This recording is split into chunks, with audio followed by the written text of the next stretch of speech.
ବାମ ପାଦଟା ଯେତେବେଳେ ବଢେଇ ଦେଇଛି ରାବଣ ଚମକି ପଡିଲା ଅତିକି ନିଆଁ ଯୋଉ ହେଇ ଚଳିଲା କିଛି ଚିହ୍ନିଗଲା ସେ ହେଉଛି ଲକ୍ଷ୍ମଣର ବ୍ରହ୍ମଦାର ଆଶ୍ଚର୍ଯ୍ୟ ହେଇଗଲା ରାବଣ ରାତି ବିଚିତ୍ର ଏ ଗାର ହେଲା ମା ଯାହା ତ ହବାର ହେଲାଣି ରାବଣ ତ ମହାବ୍ରାହ୍ମଣ ଆଉ ବ୍ରହ୍ମଦାରକୁ ତ ଲଙ୍ଘନ କରିବ ନା ନା ନା ନାଇଁ ମା ଯାହା ତ ହବାର ହେଲାଣି ମା ଯାହା ହବାର ହେଲାଣି ମୁଁ ହଉଛି ବ୍ରହ୍ମ ବ୍ରାହ୍ମଣ ବ୍ରହ୍ମର ତିନି ଗାର ପଡିଛି ମା ଆକୁ ଦେଇ ଯିବା ଆମ ପାଇଁ ଅସମ୍ଭବ ତାକୁ ବାମ କରେ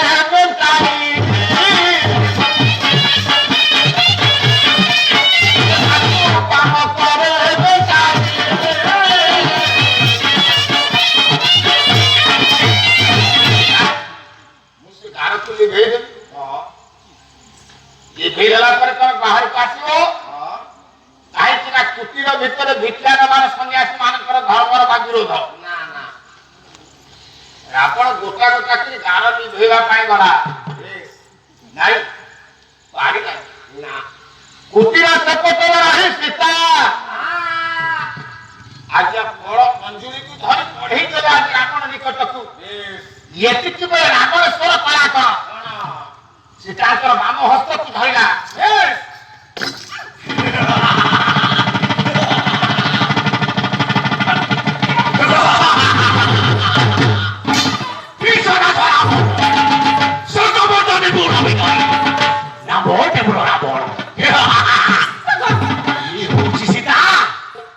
ସୁନ୍ଦର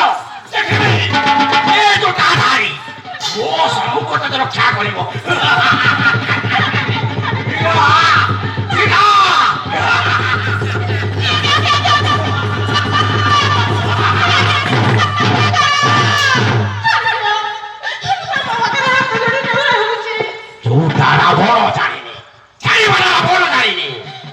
ଆଜି ଆସିଛି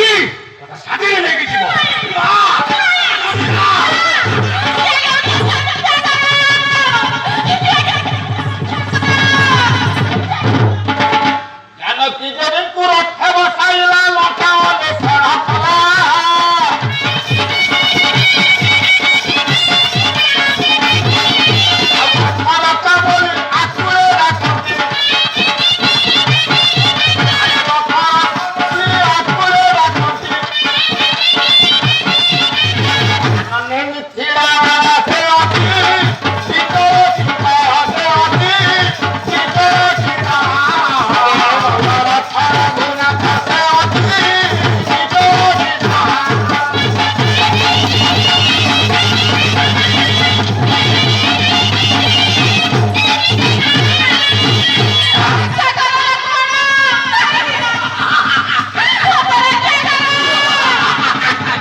ये जंगल भितर किए क्योंकि अच्छा मत रक्षा कर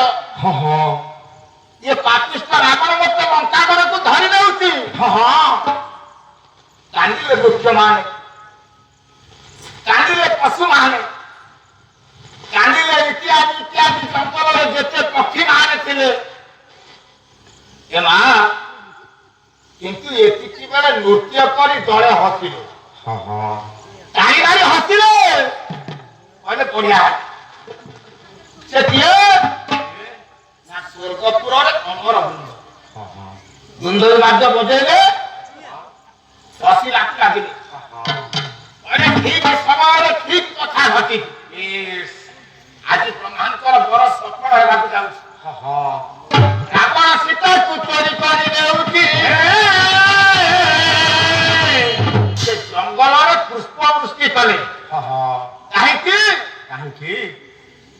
ना आदि भाग दुख विनाश है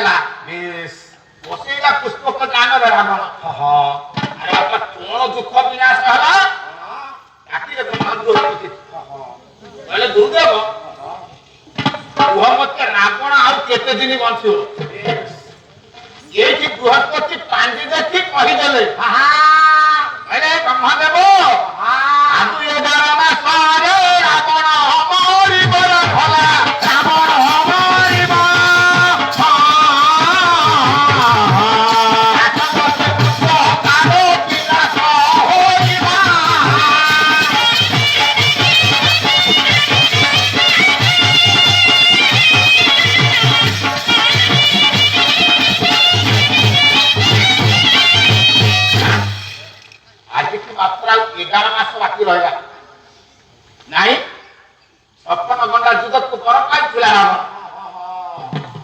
14 ଗଣ୍ଡା ଯୁଗ ପୂର୍ଣ୍ଣ ହେବାକୁ ଯାଉଛି। ବେଶ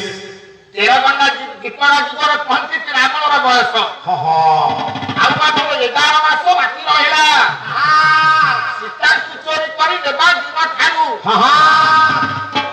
11 ମାସରେ ରାବଣ ମରିବ। ବେଶ ଆଶ୍ଚର୍ଯ୍ୟ ହେଇଗଲେ ଦେବତା ମାନେ। ଆଜି ପୁଷ୍ପକ ବିମାନରେ ସୀତାଙ୍କୁ ବସାଇ ଜବରଦସ୍ତ ରାବଣ ହରଣ କରି ନେଉଛି ସୀତାଙ୍କୁ। ଠାକୁରରେ ଡାକୁଛନ୍ତି ସୀତା ଆଜି କିଏ କେଉଁଠି ଅଛ ମୋତେ ରକ୍ଷା କର।